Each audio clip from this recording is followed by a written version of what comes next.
Local में ससुराल।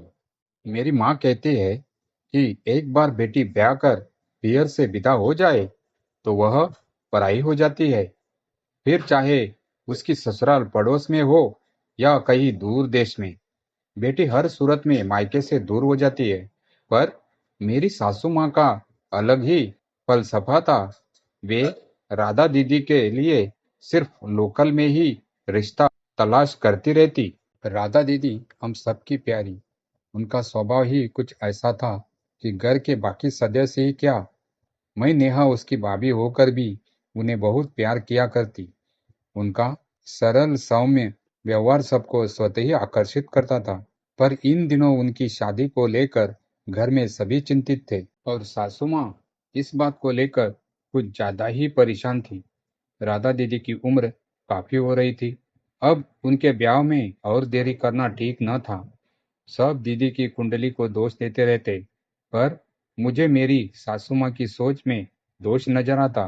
वे हमेशा यही कहती रहती, अरे लोकल में ही बिटिया ब्याह जाए तो अच्छा है। बांदा के बांदा लड़का मिल जाए तो तीज त्योहार में बिटिया आती जाती रहे। जैसे हमारी बहू नेहा, यही ससुराल यही मायका, बांदा के बांदा। माना कि माँ जी ननंद जी को बहुत प्यार करती थी, मगर सिर्फ लोकल में ब्याहने के चक्कर में बहुत से अन्य रिश्तों को टालते रहना ठीक ना था। मुझे उनकी इस सोच से कोई परेशानी नहीं थी, पर इस चक्कर में कितने ही दूसरे अच्छे अच्छे रिश्तों से हम हाथ धोते जा रहे थे।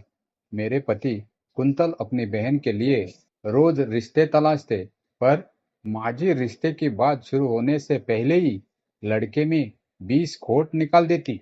असल में उनके मना करने का कारण उन रिश्तों का दूसरे शहरों से संबंधित होना था।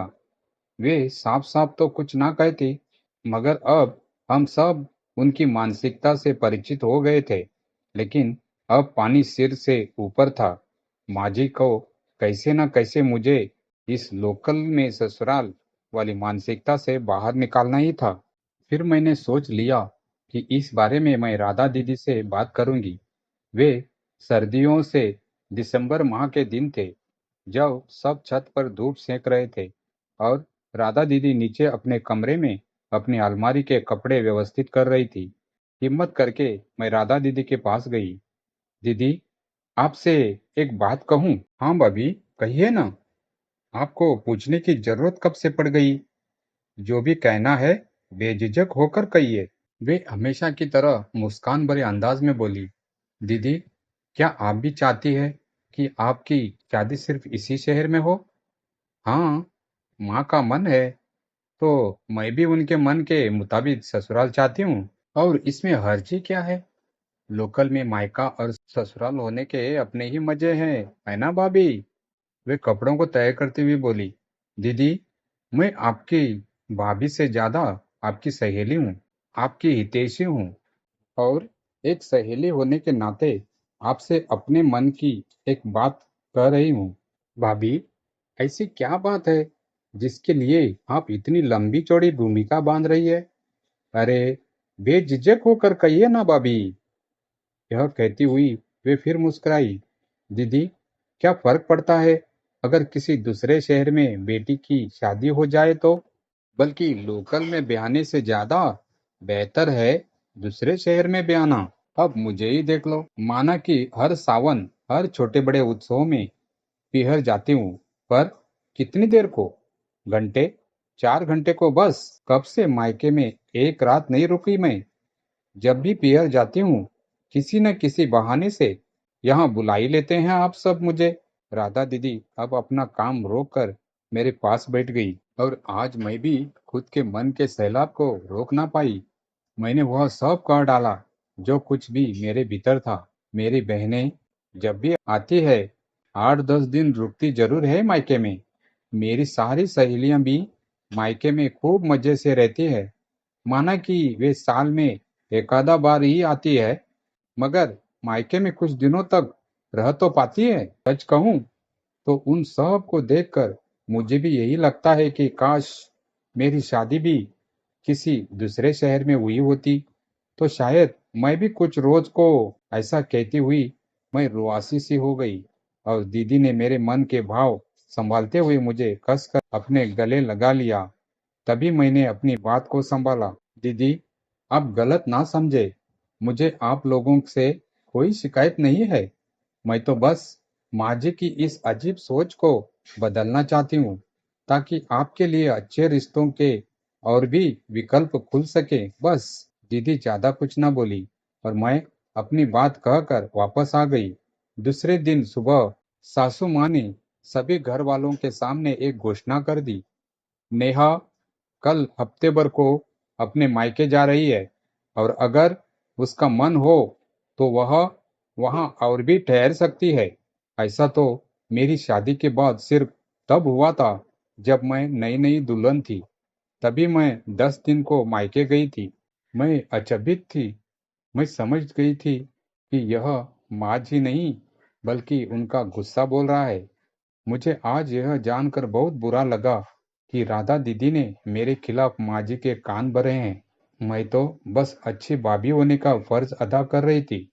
मुझे किसी को गुस्सा दिलाने का कोई इरादा ना था। मैं बिना कुछ बोले रुआसी सी होकर किचन में जाकर नाश्ता बनाने लगी। सूजी का हलवा बनाने को मैंने कढ़ाई उठाई तो पीछे से सूजी और घी का डिब्बा मेरे सामने माँ जी ने प्लेटफॉर्म पर रख दिया और मेरी दोनों हथेलियों को थामती हुई जो बोली वह मुझे चीनी से भी ज्यादा मीठा लगा।